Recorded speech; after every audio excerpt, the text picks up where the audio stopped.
قرب قیامت میں اللہ کے نبی صلی اللہ علیہ وسلم نے فرمایا قرب قیامت کی ایک علامت یہ ہے کہ لوگ زمین میں دھنسیں گے۔ اور عائشہ رضی اللہ عنہ فرمانے لگی یا رسول اللہ کیا جب اس امت کے اندر بھی ہوگا؟ فرمایا ہاں، اس امت کے اندر خسف بھی ہوگا، چہروں کی شکلیں بھی بدل جائیں گی اور آسمان سے پتھر بھی برسیں گے۔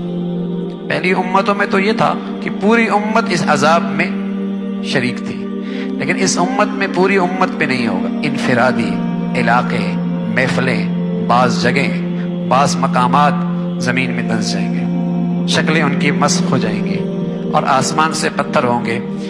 تو عائشہ فرمانے لگے یا رسول اللہ انہلک وفینا الصالحون، اس امت کے نیک لوگ بھی موجود ہوں گے پھر بھی یہ ہلاکت ہوگی؟ فرمایا ہاں، اذا ظہر الخبث، جب گندگی زیادہ ہو جائے گی تو پھر اللہ کی یہ پکڑ آئے گی۔ پھر رسول اللہ صلی اللہ علیہ وسلم نے اپنی زبان میں بتایا کہ یہ خسف کب ہوگا، زمین میں دھنسنا قرب قیامت میں کن گناہوں پر ہوگا؟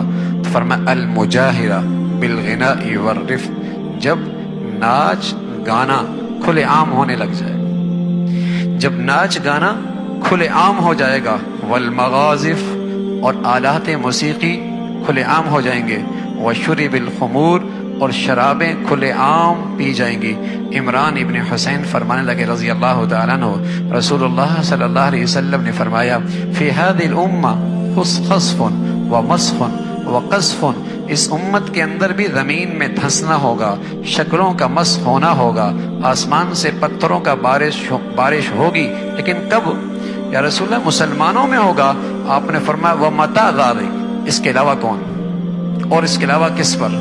فرمایا جب یہ مسلمان اسلام کے نام لیوا، اذا ظہرت القینات والمغازف وشربت الخمور، گانے بجانے والیاں اور آلات موسیقی کی جب کثرت ہو جائے گی اور شرابیں پی جائیں گی، پھر اس امت کے اندر بھی زمین میں دھنسنا ہوگا۔ یہ جو آپ کو نظر آتا ہے نا کہ ٹیلنٹ پورے ملک میں تلاش کیا جاتا ہے، کون اچھا گلوکار بنتا ہے، یہ ہونا ہے اس لیے کہ قرب قیامت میں دھنسنا بھی تو ہے۔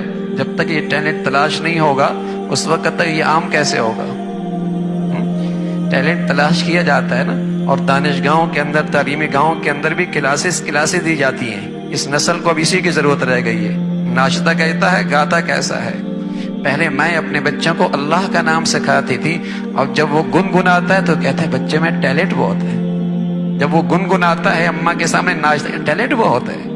پہلے مائیں بسم اللہ پڑھاتی تھی، اللہ کا نام سکھایا کرتی تھی، اللہ کی بات سکھایا کرتی تھی، پوری کوشش ہوا کرتی تھی ماؤں کی کہ بچے کی زبان سے سب سے پہلے اللہ کا نام لے، اور اللہ کرے اس کی برکت سے آخری کلمہ بھی اللہ کا نام کا ہو اور اللہ کے نبی کی بشارت ملے کہ سیدھا جنت میں چلا جائے۔